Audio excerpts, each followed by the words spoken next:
Did you hit it? Oh, yeah, it's Oh, still we're there. live. Yeah, Hello, well, everybody. yes. Welcome back. Welcome back. Um, what are we talking about today, Annie? Um, the BRIX. We did. Yes, I have to throw the graphic into OBS. Well, We I were just pulled prepared. totally. I just pulled up a verse and let's see what God has to say. That just these random, the verse of the day on the Bible app. It says, "Walk with the wise and become wise, for a companion of fools suffers harm." Proverbs 13:20. Are we wise? There, yeah. Huh. I that I think it's prideful to claim that, but I think I know a few things that other people don't know, and about things that people seem to want to know about, if that makes any sense. Hey, everybody. So, what we've been doing, and, just plugging through, is Annie says, Doc, I need you to finalize and tell me what to do with these things. And she sits here and creates these beautiful graphics. And so then we come up with, hey, what do we talk about? Which one of the graphics is really done? Where you're not going to make any more changes, Doc, And so Well, this is great, except for that one thing. Oh yeah, the other corrections we need to make. Uh-huh. Every time he reads it, there's one more thing. Oh, we need to talk about that, and I get that, but ah, okay. So let the record show that I'm probably not the easiest person to work with. it's not that. All right. So anyway, we sit here and we do the show. I can't even see because I got my glasses on, and so I'm looking at a screen and I see blur. And but we You sit might here and need we to do get these. those checked. Yeah, well, I don't want to. It's bifocals or these, And so Uh-oh. just to stop, and the screen just stopped. Oh, we're Oh, back up. oh yeah, I was gonna say everything just went. Hold on. Yeah. Yeah, Yeah. okay, we're good. Okay. And let me make sure that I'm on the right Wi-Fi too. Which ones it have me on? Yes, I'm on the correct one. Ta-da! Yeah, we're back All up. right. So we sit here and we're coming and looking at these shows and looking at all this information. And those of you who don't know me, I'm a naturopathic doctor, a pharmacist. I do Pittsburgh Alternative Health out of Pittsburgh, and these shows are to teach you a concept of bioelectric chemistry on how you can hopefully I can make this understandable to where you can do simple measurements at home and learn specifically what foods are appropriate for you. And it's just it's a beautiful concept. It's naturopathic medicine at its purest form. And I have been screaming at the top of my lungs to my profession that says, look, this is something that we need to embrace and take natural medicine to the next level. And so Annie and I are trying to put this all together in a way that makes it understandable, because when you learn these concepts, the way they're taught, I think, the way my brain interprets things, I think it was done very well. But for the um, person who doesn't think science and just says, what the heck are you talking about that would be practical that I can do? That's what we're trying to do. How do we make these concepts practical? And so, hey, I was going to ask you to print off the form, but you don't know where the form is. So I'll have you talk for a few minutes while I go print it off in a few minutes. It's the one with the BCDE range diets. And so we can just review foods. So anyway, so today what we're going to do is I'm just going to always go back to the basic concepts of what's called RBTI, Ream's Biological Theory of Ionization. There's great little videos that we've put together.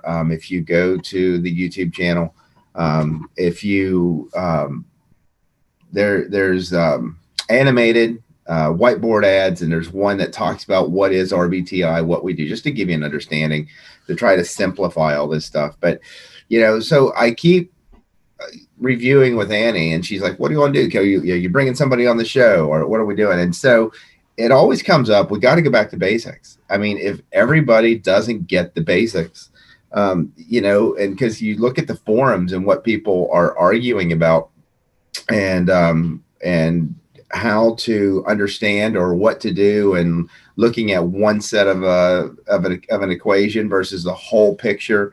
You know, I just want to bring it back to basics. So if you're looking at the body, one of my favorite concepts that where natural medicine came uh, in philosophy, and I was at naturopathic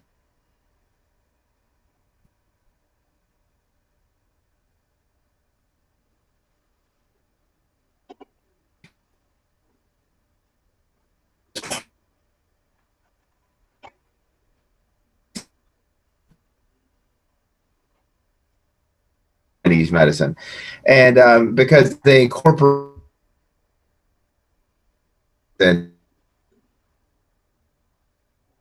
concepts and herbs and how to pick the thing. So, just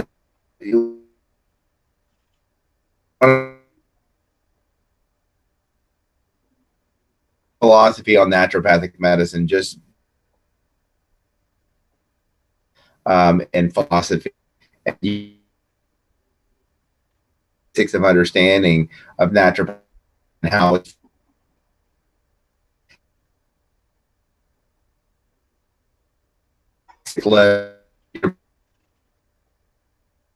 when you see what you're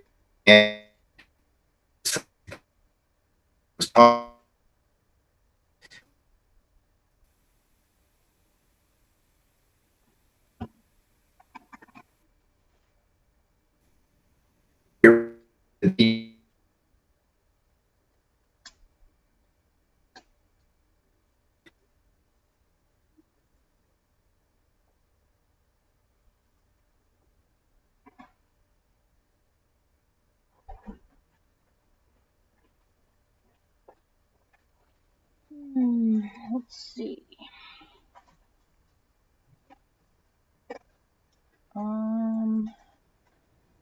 Yep, your Zoom crashed. I'm not sure. Let me see what's going on here. How about switch? Hey, Doc. Go into my computer.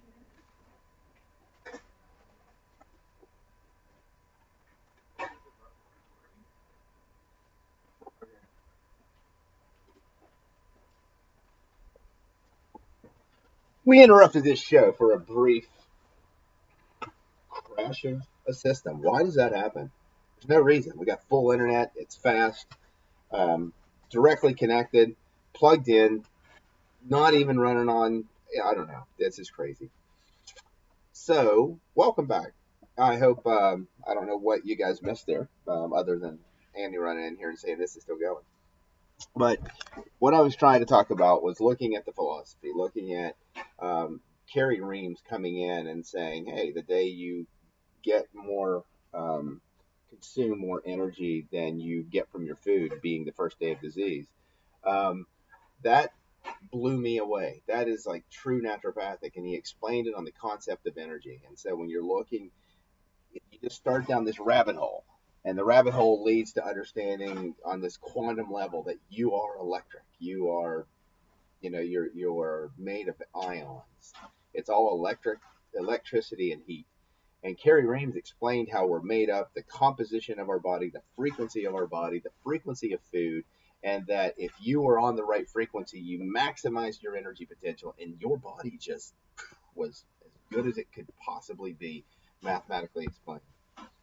And so, are you getting me hooked up? Yep. And okay, all right, just tell me when. Um, and so he turned around and just explained this concept. And so when you come down to it, how do you make that practical? And let's switch seats and play. And if I get in the right one to where I get the speaking position, I'm going to talk to you about that.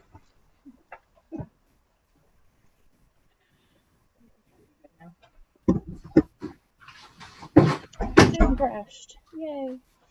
But we're back up. Can everybody hear us? Somebody give maybe me a I should turn comment around letting me know that you can hear and us. see what people pull up. Hey, did you just plop up a picture for me to see for like 5 seconds? You did. I thought I saw it. Oh, well, at the beginning of it, I did. Up a picture for me to see for like 5 seconds. Okay, I thought you showed the BRIX picture. Yeah. So anyway, let's see what everybody has to say, because this has got to be quite entertaining today for you guys to see how Everybody we're can running hear around and us. everything is. We're good to go again. Diana, Lauren, good morning. Good morning. Marty, Marcia, thank you. I always need blessings. Bernie and Mary, thank you for coming on. Prophet Bear, Leah, Jackie, Diana Weiss, good morning. Have you ever heard of Eagle syndrome, and do you have a treatment? I don't treat anything. It fixes itself if you set the body up to do it. And I have not heard of Eagle syndrome. I wonder if they're flying high. But I have not heard about it. You know, I would have to look it up and see what it's specifically affecting.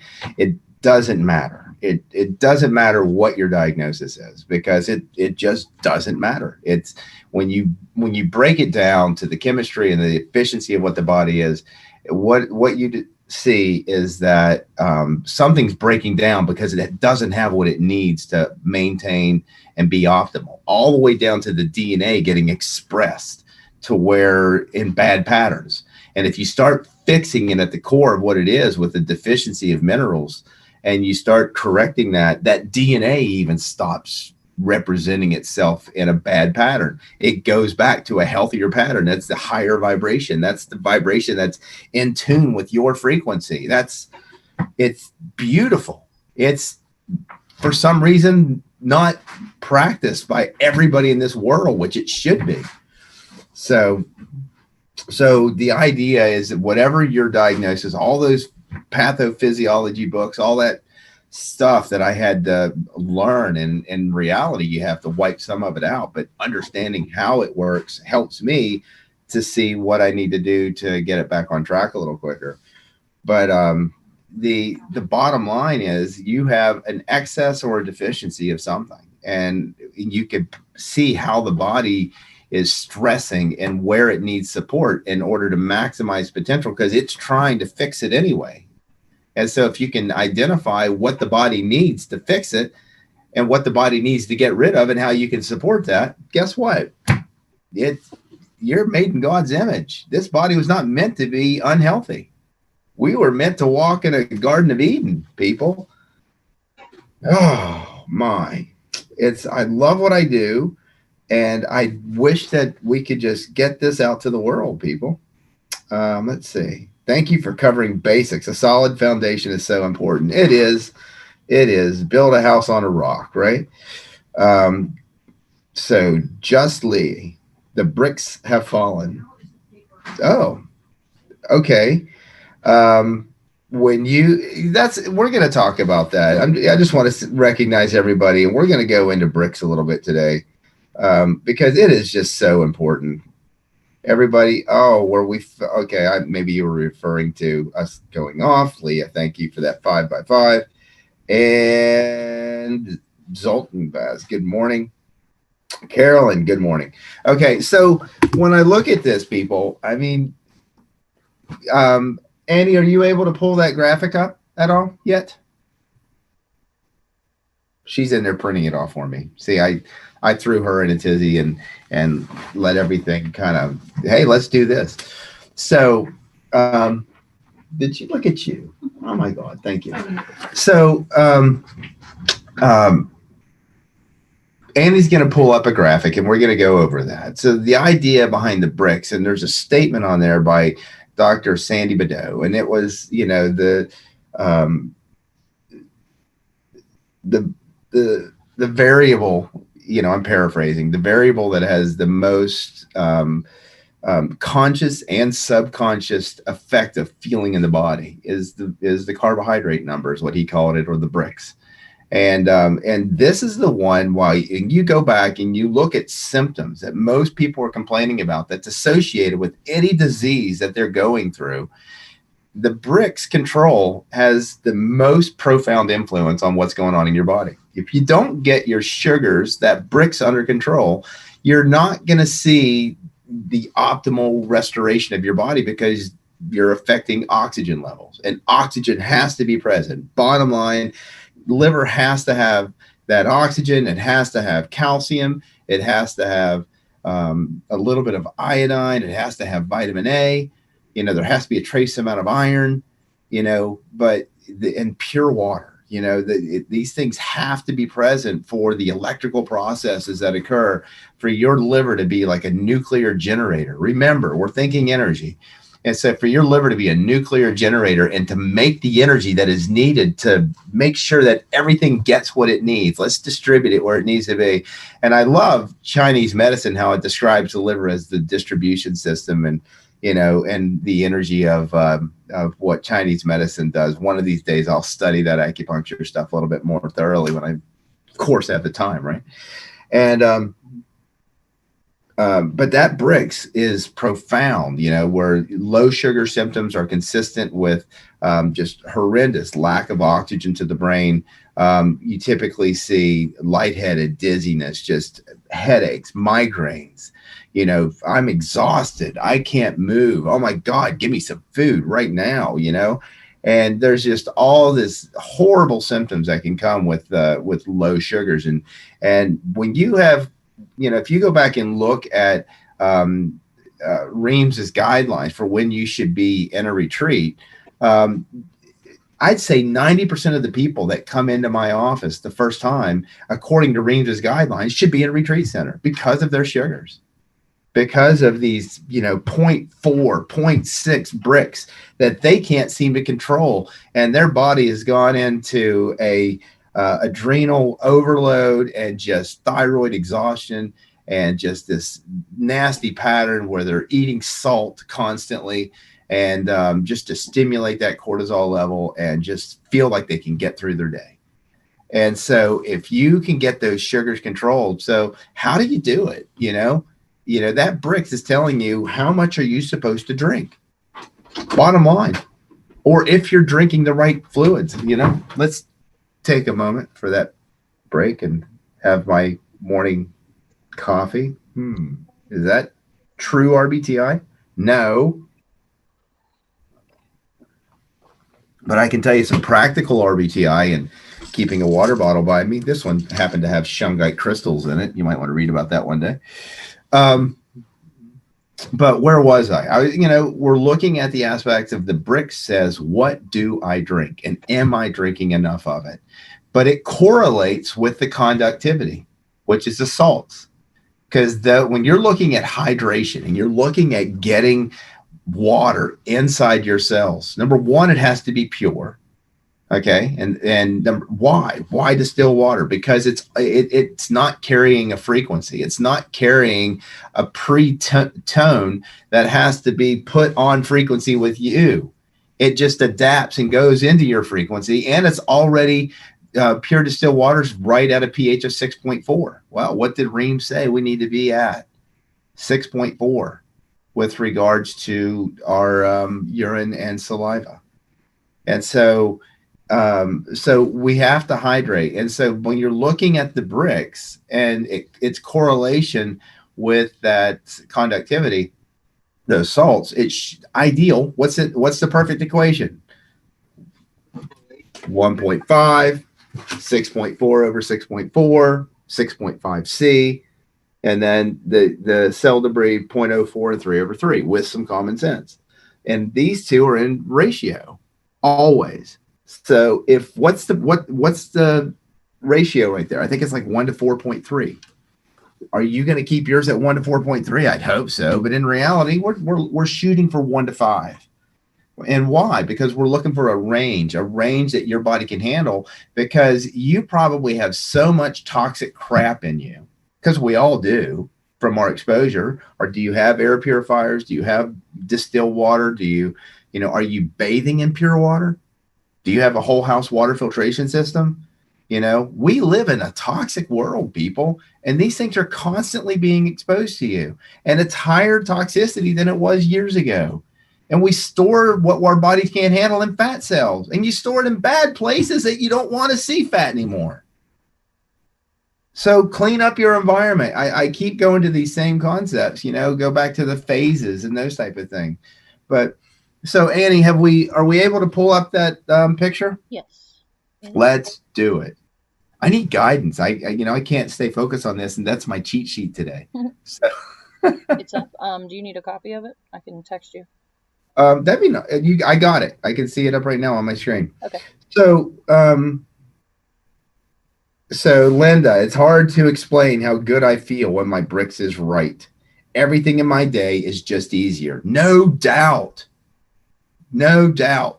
And so, if you watched the show a few weeks ago when I had Philip on, and what did he say? You know, he tests every single time he pees. Oh my God, I can't do that. But why? He described how he learned his patterns. And then he described how he no longer needed to be on a clock or anything because he just knew. He became self aware. Do you see the whole picture? You know, we're trying to get you back to where you're aware of your body, and these are the variables that help you to get that control. How many of you are out of control? I know I've been in the last month and a half. So when we look at that, oh, get off my, there we go.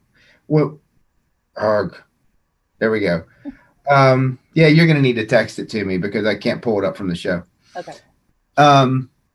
When we look at the this picture that you guys are looking at right now, it speaks a volume. So right there, you have, you know, Badeau's statement. You know, the BRIX, or he said the carbohydrate number has the greatest effect on overall consciousness and subconscious feeling of the body than any other number in the equation. Straight out of his book. That is so true, people. If you want to understand why you feel the way that you feel, get your BRIX under control, because everything will start to feel differently. You'll start to, hey, I'm not falling apart. And bottom line, if you think about it electrochemically, if you have high salts, okay, like a static electricity in you that your body can't handle, it's like taking and running, you know, too much voltage to a 12 volt versus a 20 volt wire, you know, and all of a sudden the wire melts. Well, what the hell is happening to us when we're, you know, constantly having too much static electricity in us? You're going to break apart electrically because that's what you are. It's hard to think of it that way. You know, what helps me is that movie, The Matrix. You know, you go back when he saw that, you could see the numbers, and now he could see in the numbers all the pictures of what was going on, bullets or whatever coming at him. I love that movie, by the way.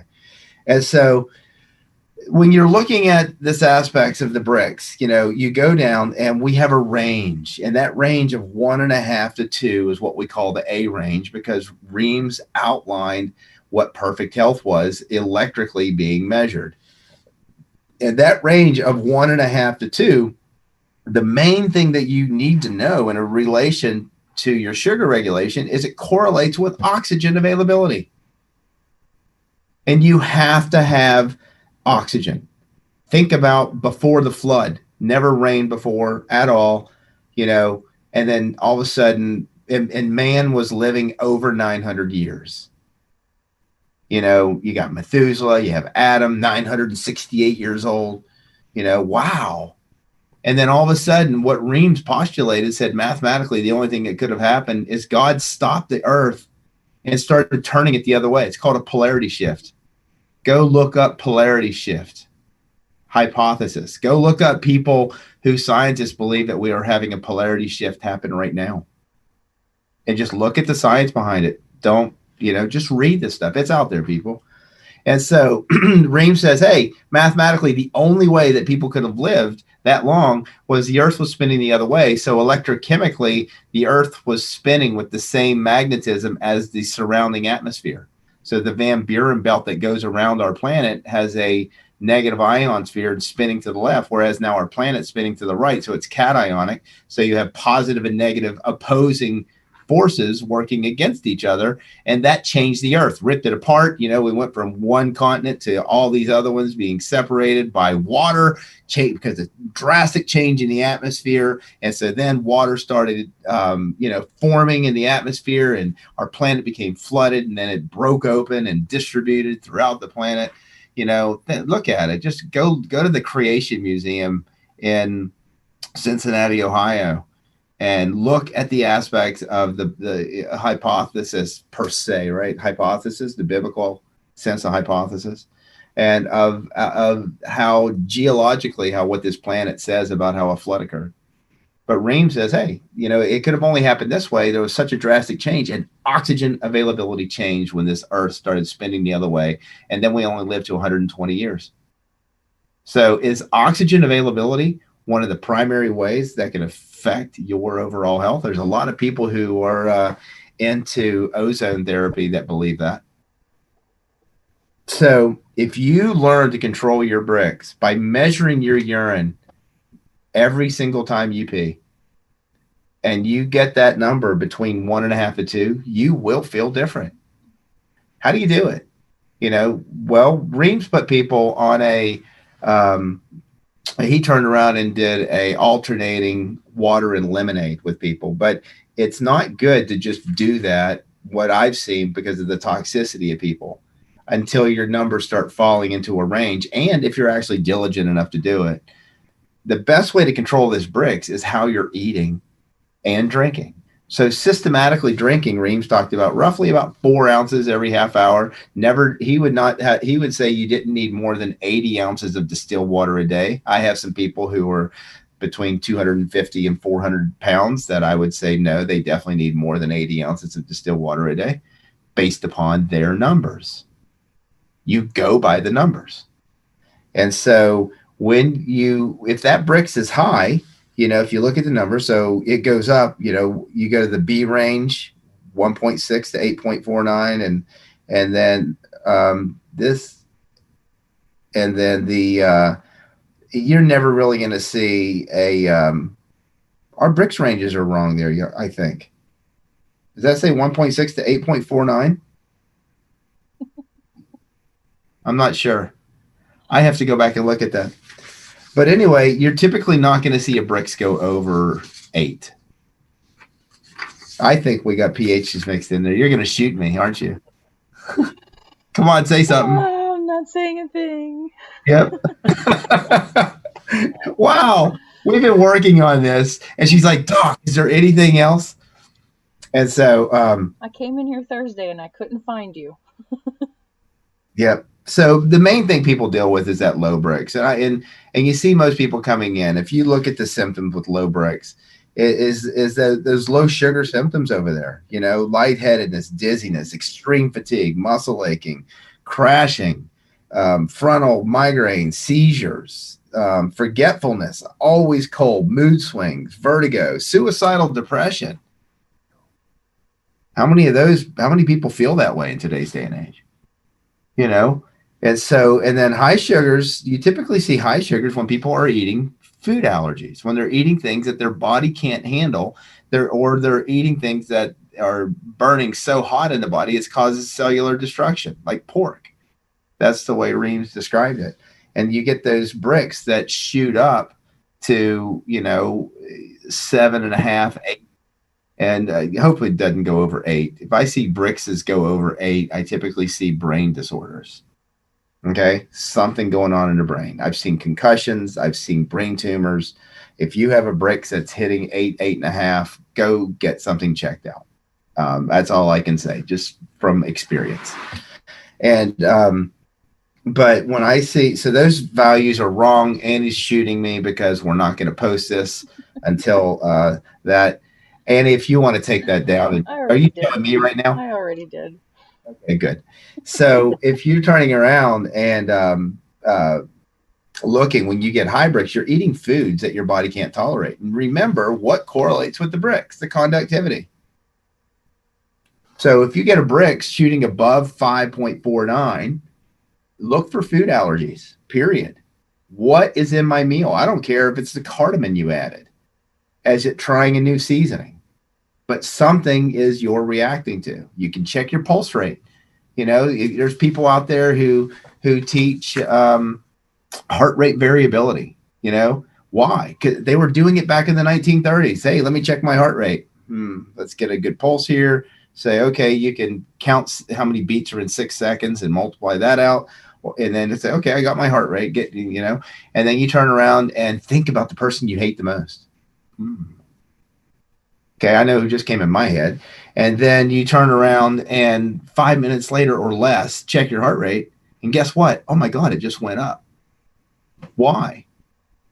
So it does that with food as well. So if you eat something, you can check your heart rate before you start eating your meal.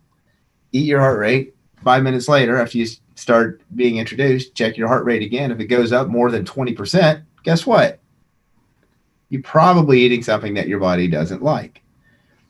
Better to measure it with your BRIX. So 1.5 to 2 hours after a meal is the ideal time to test.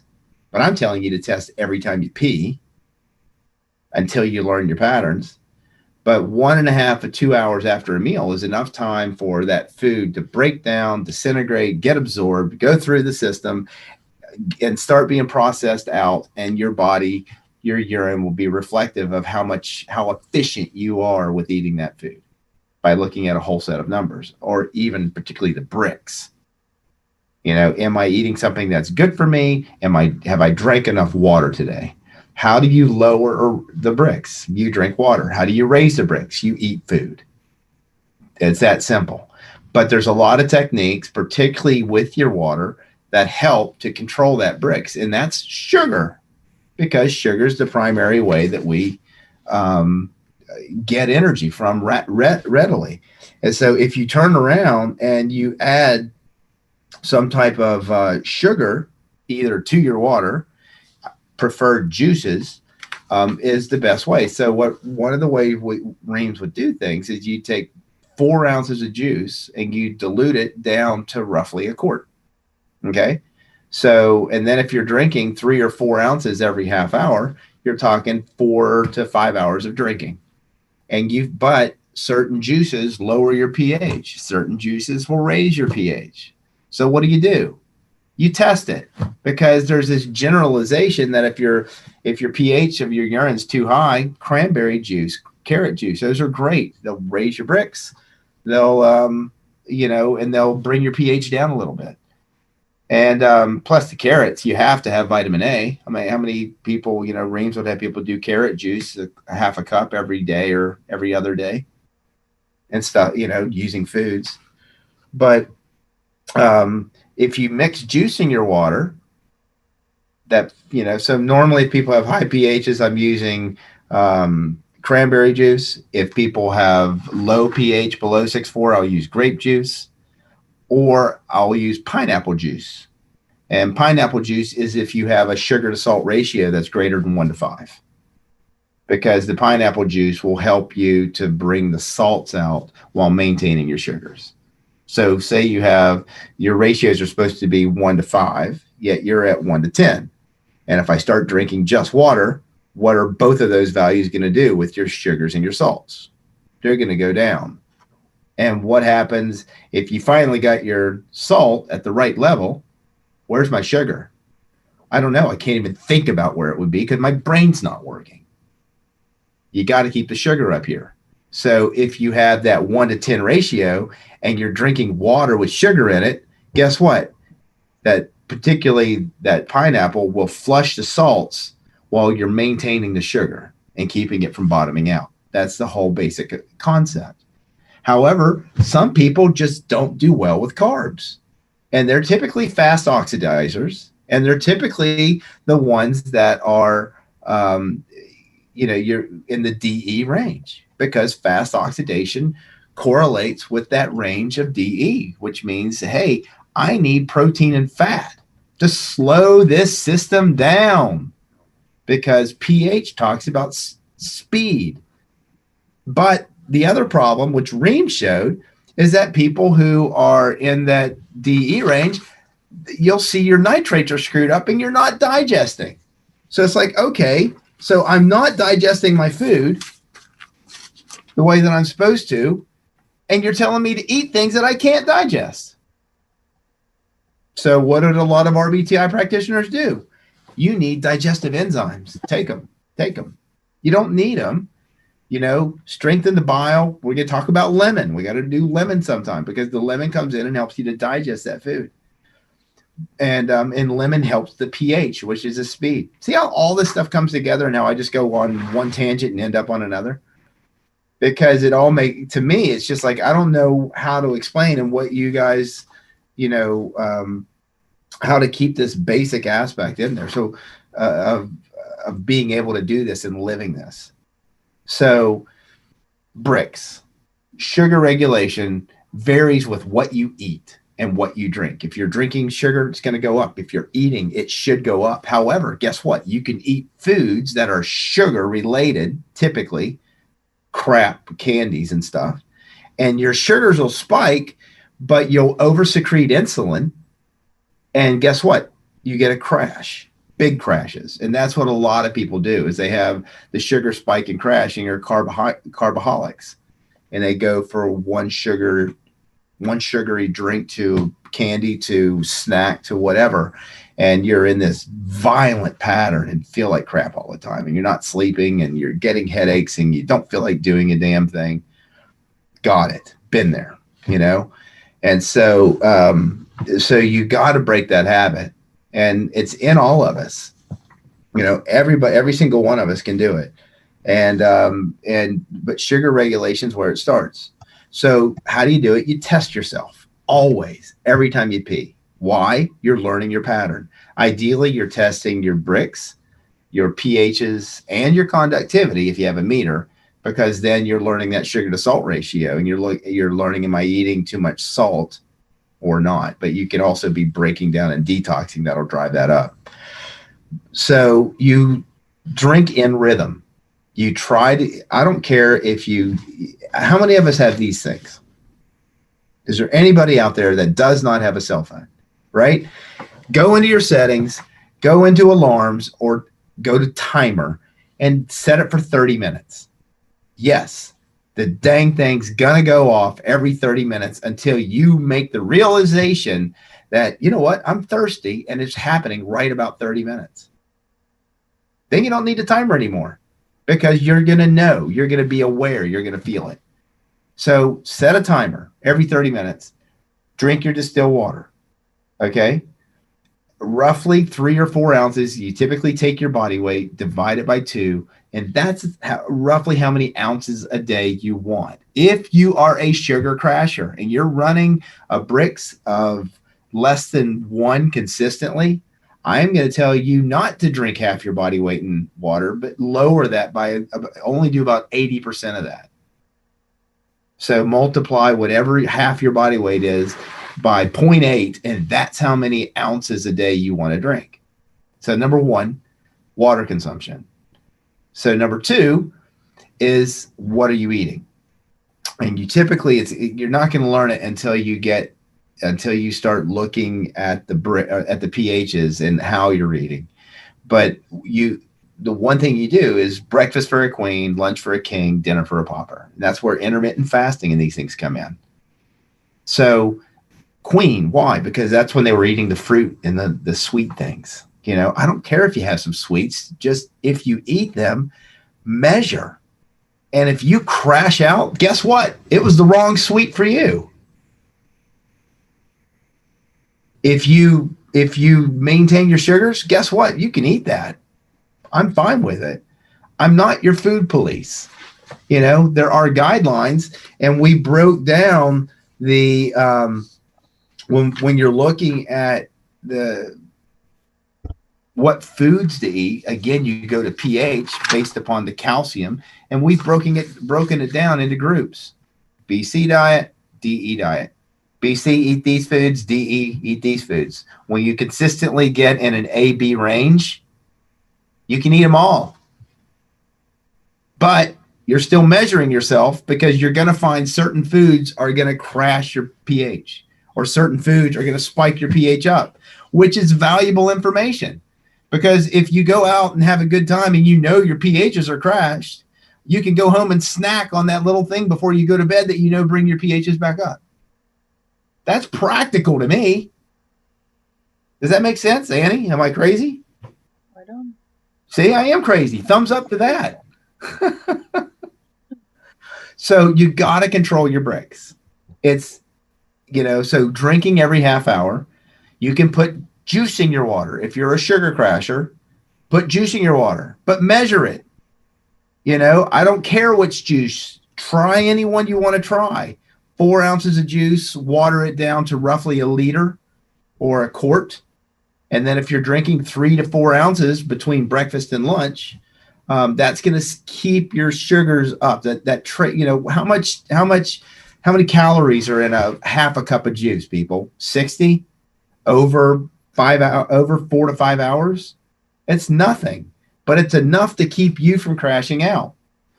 Now, some people, they just can't do it. They can't figure out, what juice to do. You need to do it with eating.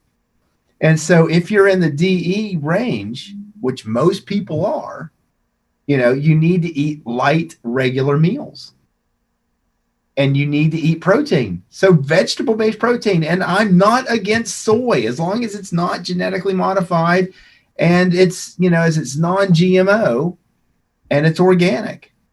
I don't care if you eat soy, but you have to find some type of vegetable-based protein if you're in that DE range, because those meats, yeah, you could still eat them, but small amounts, because you're going to notice that you're not digesting them and your nitrates will be affected if you run all your numbers. And so, but you did, if you go back and listen to Philip a couple weeks ago, he said he discovered that if he eats 1 ounce of salmon, I mean, what is that, people? A bite? His pH corrects. And it took him over 2 years to figure that out. When we turned around and said, listen, you just got to measure and follow yourself. So control your sugars by either eating regular meals. Typically, if you're a sugar crasher and you have low sugars, you need a protein at every meal.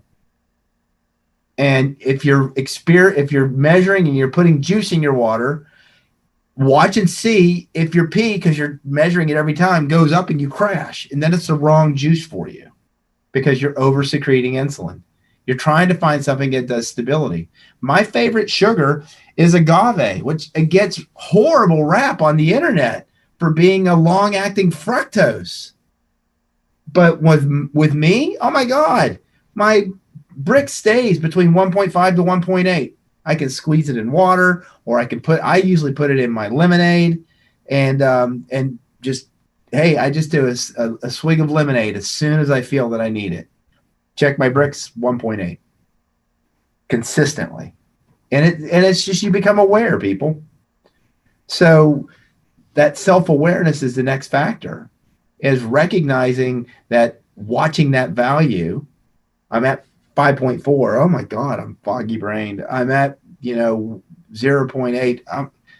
What does this read? I can't see. I can't even focus, or I'm at 1.5 and I'm like, okay, how do I feel right now? This is good. Self-awareness is huge, people. Listening to your body. One of my favorite things was in working with kids, and I work with Royal Rangers, which is like a Christian Boy Scout organization. Take these kids camping, getting them connected. When I was there, I'd always talk about herbs that we'd be walking through, and I'd pick something up and like, oh my God, you're eating that? Well, yeah, you can eat this one. Don't eat that one over there, And it was so much fun. And one of the things that I always would work with these kids in the basics was listening to the Holy Spirit. So how many of you do something, and even before you do it, it's wrong? Like with kids, it's like, do you have a sister? Did you hit him? Did you know it was wrong before you were going to hit him? Why? How'd you know it? And why'd you have any sense of remorse after you did it, knowing like, I just screwed that person? Why do you have a sense of remorse? Who's telling you that? What's that voice saying? So I try to get the kids. I'm like, when you hear that voice, listen to it. There's a sense of reason in that voice. And so self-awareness, people, is you listening to what your body is telling you. Because if you're constantly sick, you are probably finding that there's certain foods that you feel you can only eat. because those are the foods that you're feeling like don't mess you up, or they're trying to bring you back into normalcy. It's quite interesting when you find that people are craving certain foods, and you can go and look at what's the prominent calcium in that, and then you look at their pH and be like, look, you're craving this because it's a good source of this out of the diet of what you're eating. Your body's trying to tell you something. So drinking that water, controlling your sugars by eating consistently, or drinking water with some type of sweetener in it, is huge. When you're talking about high BRIX and your sugars are consistently high, you're not drinking enough water. So if you're running 2.5 to 5.5, you're just not drinking enough water. If you're above 3 consistently, you're consistently eating a food that you're intolerant of. Period. You're drinking water, but you can't get that number down because you keep eating something that's not enough to spike you as an allergy, but it's enough to say, hey, wheat does that to me. I eat wheat, my BRIX goes to about 3.5 to 4 every time. So it's probably telling me some type of frequency in relation. And then but I know what I need to do if I eat it. I know I need to drink water. I know I need to take Cal-2. And so it's an aspect of, cheating per se by using those numbers. How do I beat the system? Any of you ever try to figure that out? So high sugars just mean that you are consuming the wrong foods, or you're not drinking enough water. And if they're high, keep drinking water. If they keep staying at 5.5, 6, you need to fast, or you need to do something, and then introduce foods one at a time to figure out what is doing this. So a great place to start is the blood type diet. Get everything that blood type diet says not to eat out of your diet. Start drinking water and watching that BRIX. And then when you bring foods back in after doing that diet, a minimum of 2 weeks, preferably 4, and you start bringing foods back in, bring one food in every 5 days and watch that BRIX. Because why every 5 days? I find it quite ironic that food introduction and elimination handouts turn around, they always say, to introduce foods every 5 days. That's what they taught in naturopathic school. If you go back and look at fasting and, or the aspects of doing elimination diets, why every 5 days? I figured it out by running numbers. You can look at the numbers and watch that if you eat the wrong food, that it takes about 5 days before you get back to your norm.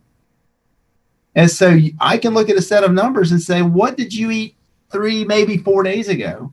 And people are like, how'd you know that? It's because that person typically has a stable pattern, and they came in, and this time that BRIX and that conductivity are a little high, and that ammonia nitrate's a little higher than what it normally is. What'd you eat about 3 to 4 days ago? Your BRIX is at a 3. If you learn your patterns, these things just start telling you. I'm not some genius, people. I've just learned to watch the patterns of these numbers. And that, I had one of my assistants once ran her numbers, and this was when she first started, one of the first times that I had ever run her numbers, because she had worked for me and left, and then she came back a few years later when she could. And I sat there and was looking at her numbers and talking about it. And she's like, what kind of wizardry are you getting into? And then I turned around and I said, and so how's that twingy little ovary on your right side going right now? She looked at me and like, oh my God, how do you know that? I'm like, because that's exactly where your chemistry is pointing that you're pulling energy from. So that's the organ that's there. So it makes sense that this would be going on. She was ovulating. And she's like, how do you know that? This stuff is amazing, people. It's totally amazing. The reason I understand a little better, because I have some understanding of the human body, because I've always wanted to know how things work. And so pharmacy prepared me for that. Naturopathic medicine prepared me for that. How does it work? And all of a sudden you start changing the concepts to an energy perspective and on where it's pointing, Well, my anatomy and physiology and all that stuff explains to me, you know, that's pointing here. This is the organ that's most likely there. This would explain your symptoms. And sure enough, guess what? It's just analytical because it starts making sense. So let me see what you guys are saying, because I have been rambling today. Let's see. Good morning, Mary. Linda Thornton. It's hard to explain how good. Okay, we did. Val Davis. USDA guidelines of sodium, but Koreans consume greater than 4,000 milligrams, yet have the lowest rates of coronary artery disease. Yeah, you know, I also consume high salt. Life expectancy down to mineralization. I think if you also look at the salts that they consume, I think they're Himalayan salts, and they're getting those minerals, because you can use Himalayan salts to control your salt ratios if those numbers go down. I can't turn around and fully explain. There's a study on that. Where did I even see it? It's a 30-year study out of Japan about that. I have to find it. I can find it. I just have to think about where it came from. But they talk about that. I think it had a lot to do with that they eat a lot of fish, not a lot of red meat. Okay. Was what it came down well, to. Again, it's protein. And I know if you go to the blue zones, those people live on salt. You know, they get their minerals from their salt, but they're also drinking glacial waters. And so those glacial waters are steam distilled, but then they're going through rocks. So there is some minerals that are going to be in them that are colloidal in form. So they're getting mineral rich diets, and their diets are typically just vegetable based. They live on a lot of massive amounts of sweet potatoes, the forms of sweet potatoes, you know. And so it comes down to minerals. But the question is I'm thinking in regards to which salts can our body tolerate. Marcia, which number do we follow to determine which foods to eat? No, it is the urine pH. The urine pH is guiding you as what range you're in. And then based upon whether you're in the BC range where things are going slow, you eat the foods that are more prominent calciums. And acorn squash, beets, bell peppers, Brussels sprouts, cabbage, carrots, cauliflower, celery, habanero peppers, kohlrabi, okra. You know, so we go down and say, hey, these are going to give you that calcium lactate, that calcium phosphate, you know, to help the dolomite. That's going to help lower that pH. Okay. And so, so the idea is that urine pH is going to guide you as far as which foods. And when you hone in and you get into the healing range, the healing or what's called the restoration range, your chemistry efficiency will allow you to eat any of those foods from the BE or the DE diet. And you'll stay mostly in tune unless you start leaning one way or the other, not eating consistently. Hey, and you break it and you do something that's really stressful to the diet and it throws you back out of whack. And how many of us do that? You know, so the supplements help keep it under control. But, you know, in reality, this should be able to be done with food. Let's see. What does diabetes? What does diabetes look like? Diabetes is if you have a BRIX consistently, you tend towards BRIX greater than 5.5. And if you're greater than 7.15, you're functioning as a diabetic at that point. And so that's where we've talked about getting a urinalysis device and testing your urine, because you'll start seeing glucose coming out in the urine when you have diabetes. And so Dr. Badeau in his book teaches about that, to run a CLIN test, which is basically an SG10 urinalysis device, urinalysis strip. And he tells you to look for glucose coming out in the urine. But I do the SG10s because you can see ketones, protein, you can see nitrates, white blood cells, blood. it completes a picture, just kind of gives you an idea of like, oh, that's why those nitrates are flipped. That's why the protein, the kidneys are stressed. We're dumping that. That correlates with this. You did this to cause that. I don't know how, I hope that all made sense, but that's the way my brain works when I am looking at a set of numbers with somebody. Hello from Idaho. Hi, Michelle. Thank you. Such good information. Hi, Betty. Good source of the blood type diet, Dr. Google. He has everything out there. Skin tags. Skin tags are from, they're associated with diabetes and poor sugar regulation. They are, when people, they do correlate with people who have high triglycerides, and you form triglycerides because you eat too many carbs, you know? And so, again, if you look at these diets where we've broken down the BC diet, the DE diet, and we've labeled them as low or high glycemic. So if you look at no foods, you know, popcorn and beer or alcohol, or, you know, they're potatoes, they're high glycemic foods. White rice, you know, along with some other no foods. I call them negative energy foods because you'll over secrete insulin and you'll crash. But I'm not telling you never eat it.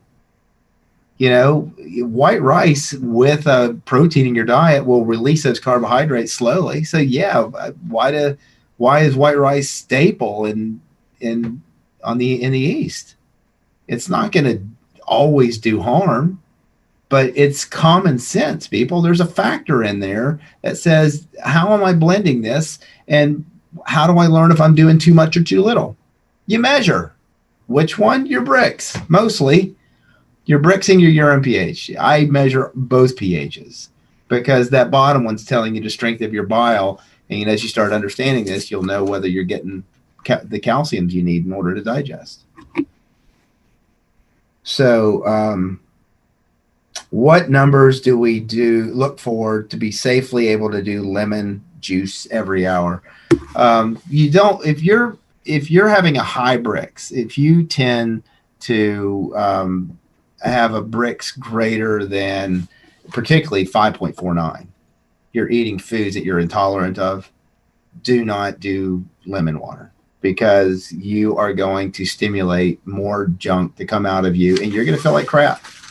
The only lemon I would have you do is just doing it after your meals. So we mix that 1 ounce of fresh squeezed lemon to 9 ounces of distilled water, 3 ounces after every meal, because you're going to stimulate that bile, that pH, give your liver what it needs. I mean, I could go into this for hours, but that's another day. I hope that this has been good information. Again, the tools, people, you know, pull them together, use them, measure, control your BRIX, control your energy. That's what it comes down to, and control your body's ability to restore. And if it seems like something's not working right, then change what you're doing and watch that number, because if you're watching it, you'll learn your pattern and you'll be like, oh my God, it's my potato chips every night. Who knows? Thank you. I will see you until